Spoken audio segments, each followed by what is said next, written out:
ये JEE advance motion in straight line का PYQ set 4 है। इस सेट का मेन फोकस है रिलेटिव मोशन। उसमें दो एयरप्लेन्स का एक ही प्लेन में होना है और एक classic 4 person on a square chasing problem होता है। यहाँ सिमेट्री और रिलेटिव वेलोसिटी दोनों यूज होते हैं। ये दोनों प्रॉब्लम्स आपको वेक्टर रिलेटिव वेलोसिटी और सिमेट्री का एक्चुअल एग्जाम यूज दिखाएंगे। इस सेट से आपको क्या मिलेगा एसेंशियली? पहले क्वेश्चन में हम यूज करेंगे रिलेटिव वेलोसिटी का vector formula V B A is equal to V B minus V A, जो आपको आता है। और कंडीशन की रिलेटिव वेलोसिटी परपेंडिकुलर हो जाए तो एक पर्टिकुलर डायरेक्शन के साथ, ये कंडीशन देखेंगे। दूसरे क्वेश्चन में चार लोग स्क्वायर के कॉर्नर से एक दूसरे के पीछा करते रहते हैं। वहां हम सिमेट्री से शो करेंगे कि सब सेंटर पर मिलते ही है और टाइम होगा उसका डी बाई वी। वो देखते हैं कैसे आता है। देखो, यह दो एयरप्लेन है, ए और बी, एक ही वर्टिकल प्लेन में फ्लाई कर रहे हैं। प्लेन ए का डायरेक्शन हॉरिजॉन्टल से 30, बी का हॉरिजॉन्टल से 60। ऊपर जा रहे हैं दोनों। स्पीड ए का दिया है 100√3। T equal to 0। ऑब्जर्वर जो प्लेन ए में बैठा है वो प्लेन बी को 500 मीटर दूर देख रहा है और उसको लगता है कि बी एक कांस्टेंट वेलोसिटी से मूव कर रहा है, जो कि परपेंडिकुलर है ए के लाइन ऑफ मोशन से। समझे? बस यहाँ पर आपको थोड़ा समझना है। अगर क्वेश्चन पूछ रहा है अगर t इक्वल टू 0 पर ए मतलब बस ऐसा जब बच जाता है, ऐसा बोल दो आप, बी से टकराने से, है ना, बी उसकी तरफ आ रहा है तो इसको जस्ट एस्केप्स बीइंग हिट बोलते हैं। तो t 0 सेकंड में क्या होगा? ये इंटीजर आंसर वाले सवाल है ये।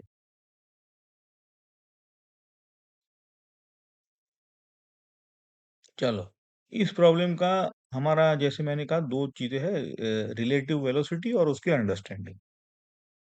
तो velocity of B with respect to A आपको पता है, वी बी ए आप लिखेंगे V B minus V A, simple. Observer A को लगता है कि बी की मोशन उसके पाथ के बिल्कुल परपेंडिकुलर है। ठीक है ना? ये सारी चीजें इस डायग्राम में आप एक बार पॉज करके समझ लो। ठीक है?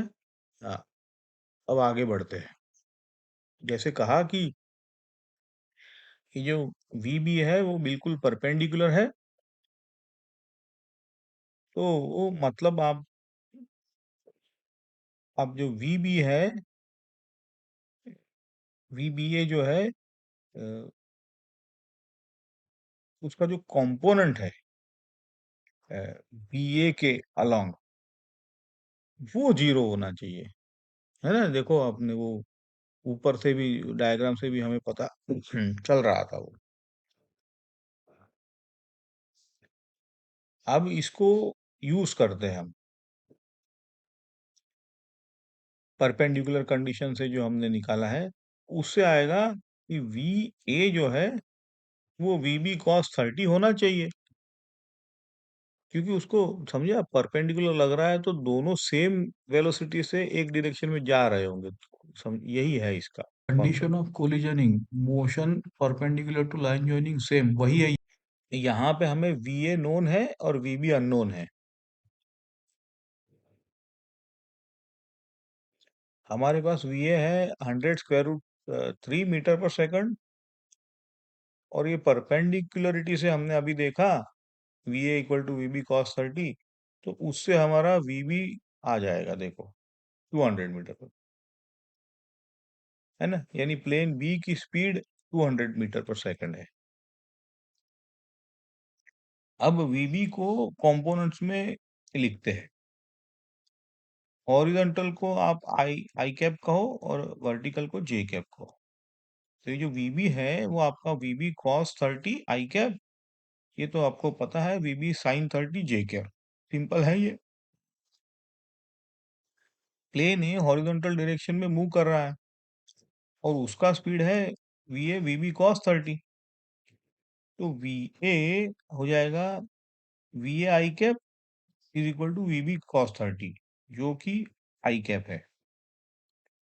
अब रिलेटिव वेलोसिटी देखो, VBA VB minus V A होता है, तो V A cos 30 I cap VB sine 30 J cap minus V A I cap लिखोगे। अब क्योंकि वी ए वीबी कॉस 30 है और ये आई कैप कंपोनेंट्स कैंसिल हो जाएंगे, तो आपका वीबी ए रहेगा वीबी साइन 30 जे कैप। मतलब रिलेटिव वेलोसिटी सिर्फ वर्टिकल डायरेक्शन में है, समझे आप। अभी जो वर्टिकल डायरेक्शन है वो एक्स वाई आपको दिखाया है ना डायग्राम, उस हिसाब से। तो आपका वीबी ए वीबी साइन 30 आएगा। अब वीबी जो है अ, वो वी ए बाय कॉस 30 आप पुट कर दो, तो आपका वीबी आपका आएगा वी ए कॉस 30 नीचे और साइन 30, तो वी ए टेन 30 हो जाएगा। तो ये आपका आएगा V A by square root 3, और वी ए तो आपका 100 स्क्वायर रूट 3 था, उससे आपका वीबी ए निकल के आ रहा है, देखो 100 मीटर पर सेकंड। अब एक के फ्रेम से सोचो, शुरू में 500 दूर था बी, रिलेटिव स्पीड कांस्टेंट है वीबी 100 मीटर पर सेकंड, डायरेक्शन परपेंडिकुलर है ए के पास से, तो हमें सिर्फ डिस्टेंस पर टाइम चाहिए। टाइम जब तक भी इतना करीब हो जाए कि जस्ट हीट हो सकता है, तो वो इफेक्टिवली सेपरेशन कवर ही करेगा, और क्या डी जो सेपरेशन है दोनों के बीच। तो इससे आपका टी नॉट आएगा 500/100, तो 5 सेकेंड। यही इंटीजर आंसर है, ऑफिशियल 5 सेकेंड। ये दूसरा है, चार लोग के एल एम एन एक स्क्वायर के चार कॉर्नर्स पे खड़े हैं। अब स्क्वायर का साइड डी है। अब सभी लोग ना सेम स्पीड से मूव करते हैं। कैसे? तो के हमेशा एल की तरफ, एल एम की तरफ, एम हमेशा एन की तरफ, एन हमेशा के की तरफ।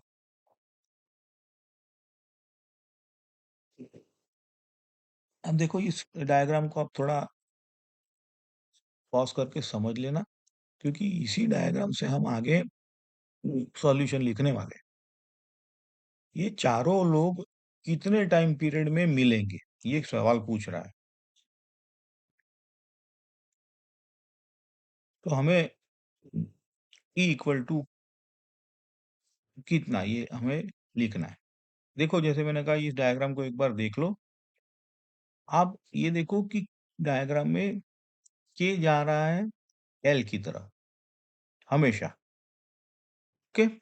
और ये जो ओ है सेंटर, वो बिकॉज ऑफ द सिमेट्री ये लोग वहीं पर मिलेंगे, क्योंकि परपेंडिकुलरली एक डायरेक्शन में है, दो सब एक एक दूसरे को फॉलो कर रहे हैं, तो सिमेट्री है ना।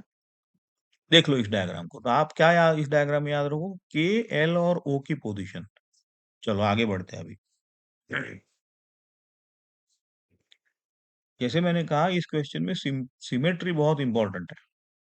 स्क्वायर के चार कॉर्नर से एक दूसरे का पीछा कर रहा है, सबकी स्पीड सेम है और रूल भी सेम है, तो पूरा टाइम मोशन बिल्कुल सिमेट्रिक रहेगा।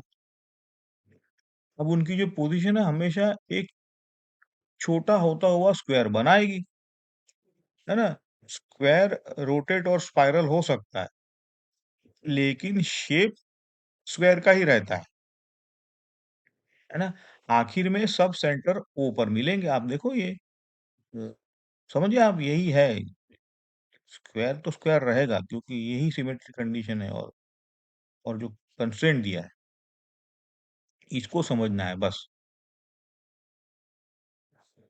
अगर ट्रायंगल होता तो वो ट्रायंगल ही कंडीशन रहता, और उसको ऐसे स्पाइरल होके सेंटर में जाते हैं सब। हम किसी एक आदमी हमने जैसे कहा कि के को पकड़े और उसका मोशन सेंटर ओ के अलोंग देखते हैं, देखा?